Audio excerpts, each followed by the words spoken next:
everyone, welcome to Let's Learn Together.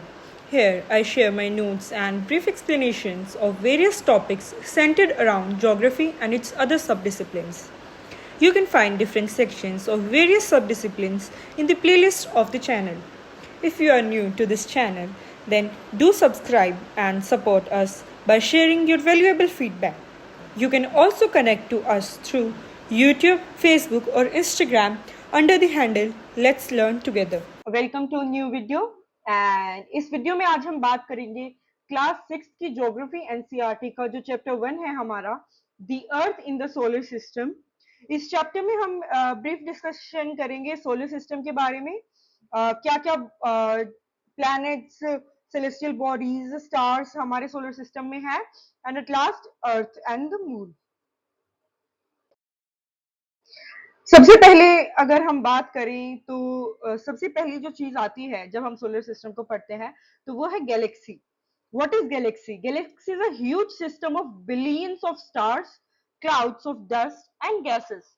आपका clouds, dust and gases जो भी हमारे मौजूद हैं वो सब मिलकर एक क्लस्टर बनाते हैं, एक बहुत बड़ा सिस्टम बनाते हैं बिलियंस ऑफ स्टार्स के साथ। एंड ये जो पूरा सिस्टम होता है इसको हम गैलेक्सी बोलते हैं।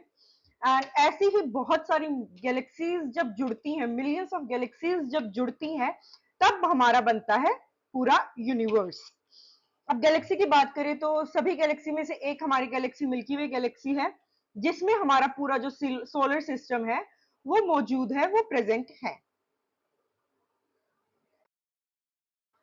अब सेलेस्टियल बॉडीज की अगर हम बात करें सबसे पहले तो जो भी चीज आपको आसमान में दिखती है, चाहे वो आपका सन हो, चाहे मून हो या स्टार्स हो या कोई भी अदर ऑब्जेक्ट हो जो रात को आपको चमकता नजर आता है आसमान में, वो सारी हमारी सेलेस्टियल बॉडीज है। अब ये था सेलेस्टियल बॉडीज। अब जब ये सारी सेलेस्टियल बॉडीज मिल जाती हैं और एक ये क्लस्टर फॉर्म करती हैं, सिस्टम फॉर्म करती हैं, उसको हम बोलेंगे सोलर सिस्टम। अब देख लेते जरा, अगर बात करें हम कि सोलर सिस्टम में क्या क्या चीजें प्रेजेंट है, उसमें आता है आपके स्टार्स, आपका सन, आपके स्टार्स, आपके 8 प्लैनेट्स, सैटेलाइट्स। सैटेलाइट्स में हम यहाँ बात कर रहे हैं मून्स की, क्योंकि मून्स हमारे नेचुरल सैटेलाइट्स हैं।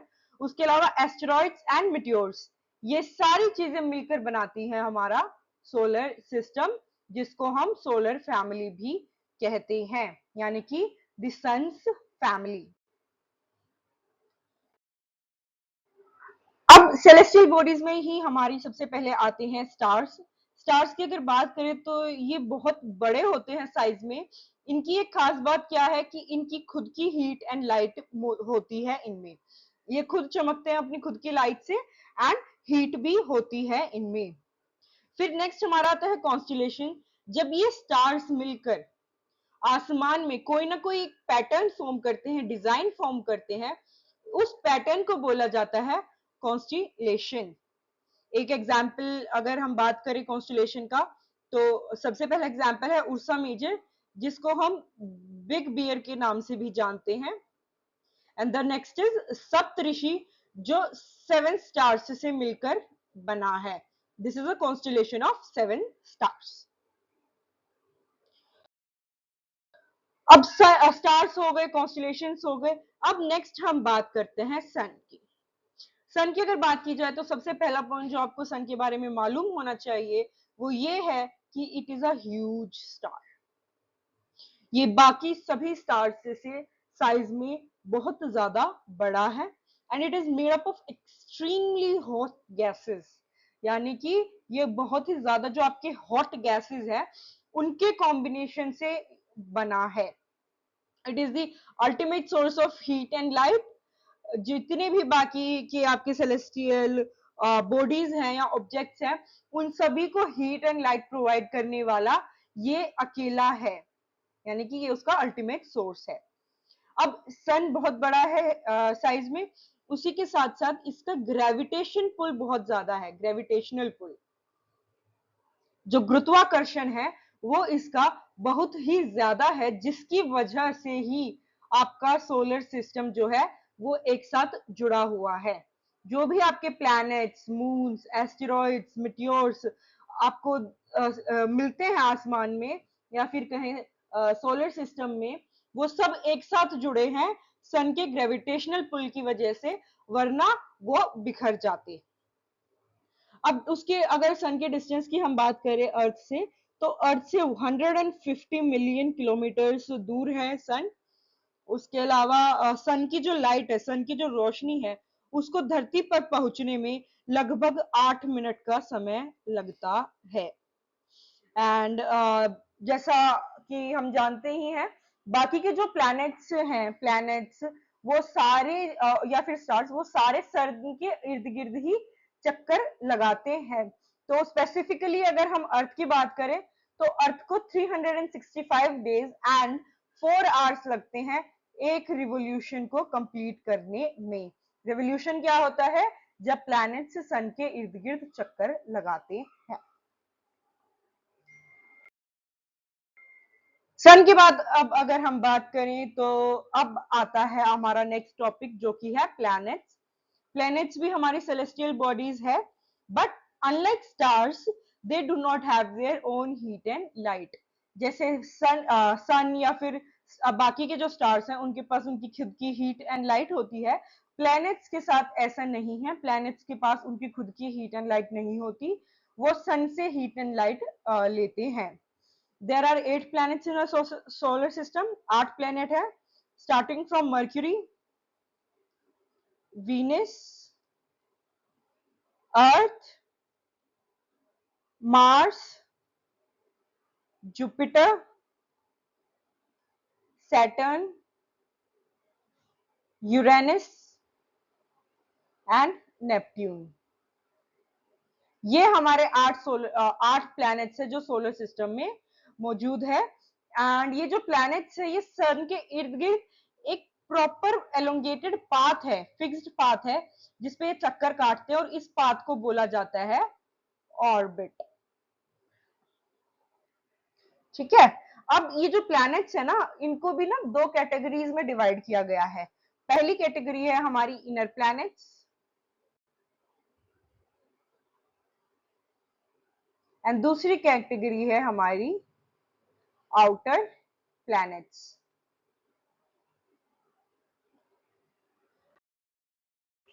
सबसे पहले अगर बात करें इनर प्लैनेट्स की, तो इनर प्लैनेट्स जो होते हैं, सबसे पहला फीचर उनका यही है कि वो सन के काफी नजदीक हैं बाकी प्लैनेट्स के कंपैरिजन में। एंड इन प्लैनेट्स को हम टेरेस्ट्रियल प्लैनेट्स भी बोलते हैं, क्योंकि they are made up of rocks. Examples की बात करें या फिर उन प्लैनेट्स की बात करें जो इनर सर्कल में आते हैं, वो है mercury, Venus, earth and Mars.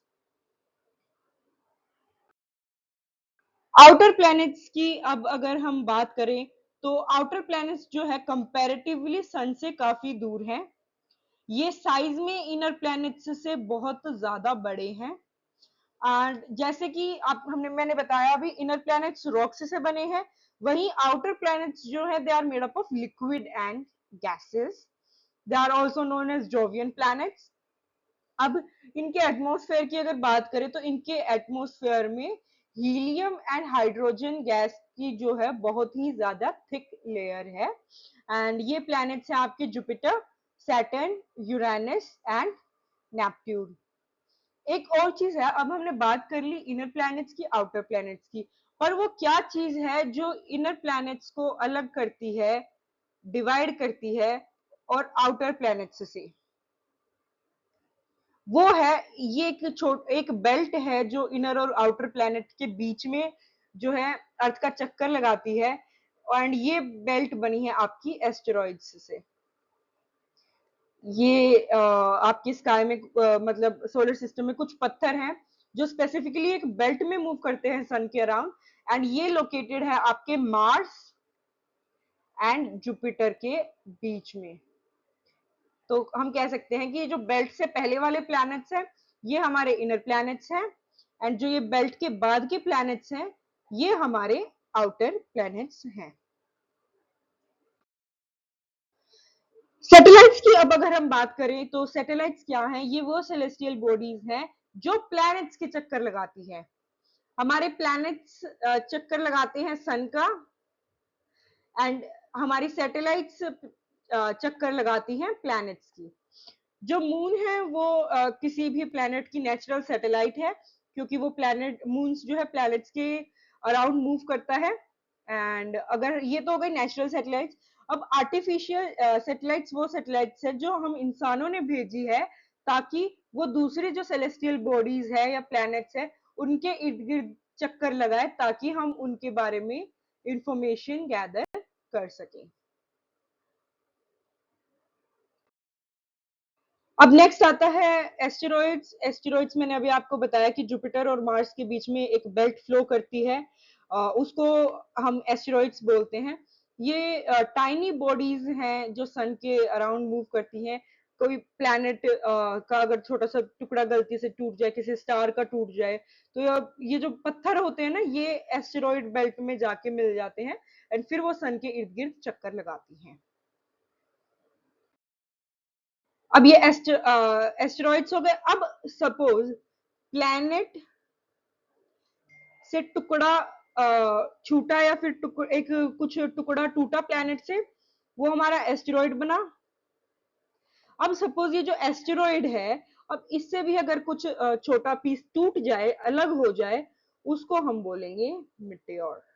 ठीक है, तो सबसे पहले प्लैनेट, प्लैनेट से छोटा एस्टेरॉइड्स, एस्टेरॉइड पत्थर हो गए, एंड अब उनसे भी छोटा अगर कोई चीज है तो वो है मिटियोर्स, जो एस्टेरॉइड से ही निकले हैं।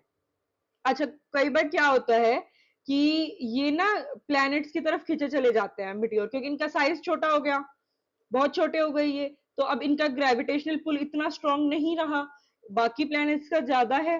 तो ये क्या करते हैं, ये बहुत ही तेजी से कि उस प्लैनेट की ओर जाते हैं जिसका ग्रेविटेशन पुल इसको अपनी तरफ खींच रहा है। सपोज अर्थ ही ले लीजिए। ठीक है, अब कोई एक मिटियोर आया आसपास, और ये साइज में बहुत ज्यादा छोटा है, अर्थ का ग्रेविटेशनल पुल ज्यादा है, तो अर्थ इसको अपनी तरफ खींचेगा, तो ये बहुत तेजी से अर्थ की तरफ आएगा। उसी वजह से क्या होता है, एयर के साथ जब ये फ्रिक्शन में आता है तो एक फ्लैश निकलती है आसमान में। आपने कभी कभी वो फ्लैश भी देखी होगी जिसको बोलते हैं टूटता तारा। वो टूटता तारा नहीं होता है, वो मिटियोर होता है एक्चुअल में। और अब या तो ये उस हीट की वजह से, फ्लैश की वजह से आसमान में ही टूट के बिखर जाता है, और अगर ये आसमान में नहीं टूट कर बिखरता है तो ये अर्थ पे गिरता है, जिसकी वजह से ये उस पे होलो क्रिएट कर देता है, यानी कि बहुत बड़ा छेद क्रिएट कर देता है, गड्ढा बना देता है। ये था एस्टेरॉइड्स एंड मिट्योर्स के बारे में। अब हम बात कर लेते हैं अपने प्लैनेट के बारे में, जो कि है अर्थ। सबसे पहले तो अर्थ सोलर सिस्टम में तीसरे नंबर पे प्लैनेट है, एंड साइज की बात करें तो it is the 5th largest planet in terms of size. Earth की शेप की अगर बात करें तो काफी लोगों को कंफ्यूजन है, सर्कुलर है, स्फेयर है, क्या है। तो आज मैं आपको बताती हूँ, अर्थ की जो शेप है वो है जियोइड, जिसका मतलब है अर्थ लाइक। अब इसमें क्या होता है कि जो अर्थ है आपका, ये वैसे तो स्फेरिकल ही है, बट ये जो north pole and south pole है इसका, ये हल्का सा फ्लैट है, ये प्रॉपरली राउंड नहीं है। ठीक है, ये वाली साइड तो आपकी कर्व्ड है, बीच से बल्ज आउट हो रखी है, बट पोल्स पे से ये हल्की सी फ्लैटेंड अप है। अर्थ की कंडीशंस की बात करें तो पूरे सोलर सिस्टम में ये इकलौता प्लैनेट है जो लाइफ को सपोर्ट करता है। अब उसका कारण क्या है, वो है एयर एंड वाटर। एयर में भी मेनली ऑक्सीजन, ऑक्सीजन होती है आपकी life supporting gas, it is your life supporting gas. क्योंकि किसी भी आपके ऑर्गेनिज्म को जिंदा रहने के लिए ऑक्सीजन चाहिए, जो हमारे एटमॉस्फेयर में मौजूद है। सेकंड चीज क्या चाहिए, पानी, वो भी अबंडेंस में अवेलेबल है। अब इसी वजह से अर्थ को ना ब्लू प्लैनेट भी कहा जाता है, क्योंकि इसका जो 2/3 हिस्सा है वो पानी से कवर्ड है। इसीलिए जब हम स्पेस से इसको देखते हैं, ये दिखने में नीला नजर आता है, ब्लू नजर आता है, इसी वजह से इसका नाम रख दिया गया है ब्लू प्लैनेट। इसके बाद अब अगर हम बात करें मून की, ये अर्थ का नेचुरल सैटेलाइट है और ओनली नेचुरल सैटेलाइट है, यानी कि अर्थ के पास सिर्फ एक ही नेचुरल सैटेलाइट है जो कि है मून। इसके डायमीटर की अगर बात करें तो जो अर्थ का डायमीटर है उसका क्वार्टर पार्ट जो है वो है मून का डायमीटर, यानी कि अर्थ के डायमीटर का एक चौथाई हिस्सा।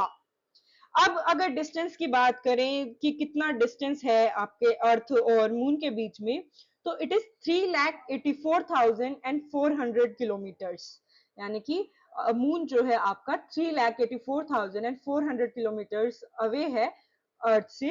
एंड जैसे कि अर्थ को 365 डेज लगते हैं सन का चक्कर काटने लगाने में, उसी तरह मून को लगता है 27 days to take one round of Earth. And moon सिर्फ रिवॉल्व नहीं करता है, वो साथ के साथ रोटेट भी करता है लाइक अर्थ।